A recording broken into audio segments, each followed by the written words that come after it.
Okay, now let us see another question. We have given a rod. So there is a rod which is having a mass m. It's a uniform rod. So we have to find the tension in a uniform rod. Uniform rod of mass m and length L. So that is given. And we need to find the tension at a distance x from the end where we are exerting a force. Okay. So there is a rod which is placed on a smooth surface.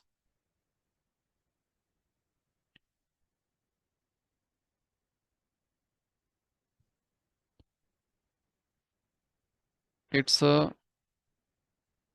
smooth surface. Okay.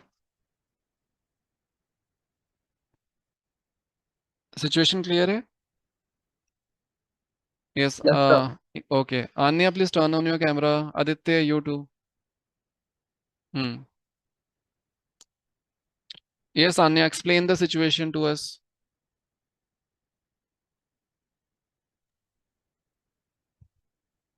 So there'll be no frictional force. Hmm. There'll be normal reaction force to force up.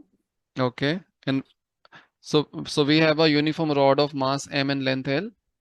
What do you mean by uniform? That it's like slender, straight. Not slender. You can say it will be having a uniform cross-sectional area, or you can say its density will be uniform at every point. Yes. Density will be constant. And if I cut it into two parts, both the parts will be having mass m by 2 and m by 2.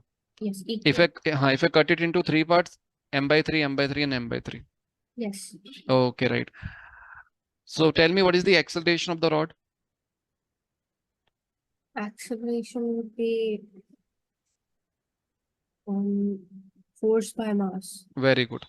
So we can say this rod is having an acceleration in the right direction, and this acceleration will be F by m, right? So we know the acceleration. Now we have to find the tension at a distance x from the end where we are exerting the force. So the question is, find tension at the cross section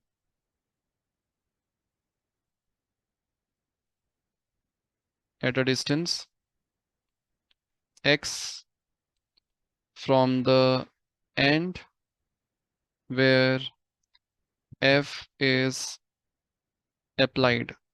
Okay, so we have to find the tension at a distance x from the end where we are exerting the force F. Is the question clear? Okay, now what do you have to do? You have to use the same concept of subsystem. So what I'm going to do, I will consider, let me use different colors. So I will use this as the subsystem, right? Got it? Who can tell me the mass of this subsystem? Mass. Length we know, it is x in terms of x. M by in terms of x.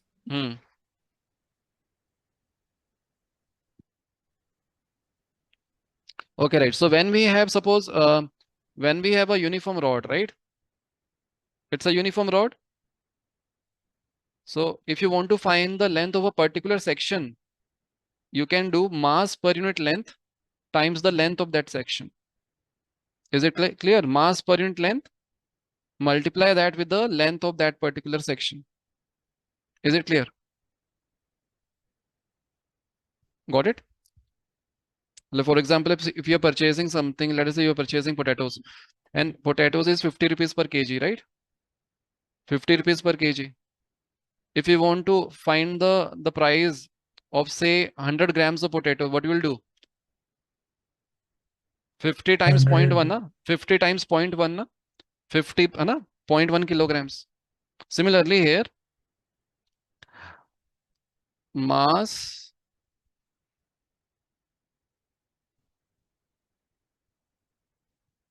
let me take it as m, and this m will be mass per unit length times the length of the rod, right? Length of this subsystem. I hope it is clear. Okay. Now on this subsystem, the remaining part of the rod will exerting force in the left direction. Can we say that?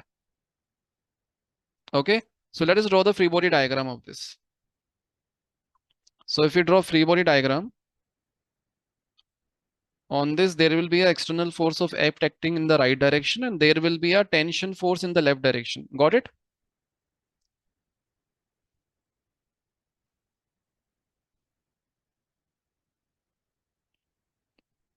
Is it clear? And the acceleration is F by M. F by capital M, right? F by capital M.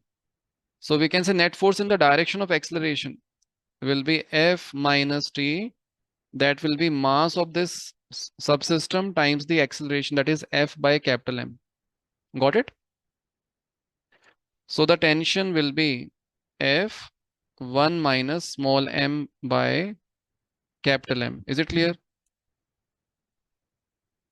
What is small m by capital M? X by L.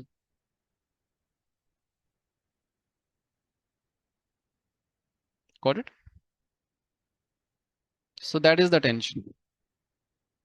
You can also remember this. If X is 0, the tension will be F. If X is L, then the tension will be 0. Is it clear? So we can say at right end, T will be equals to F. At left end, T will be equals to 0. And what is the value of T at the midpoint? At the center of the rod? Yes. F by 2, right?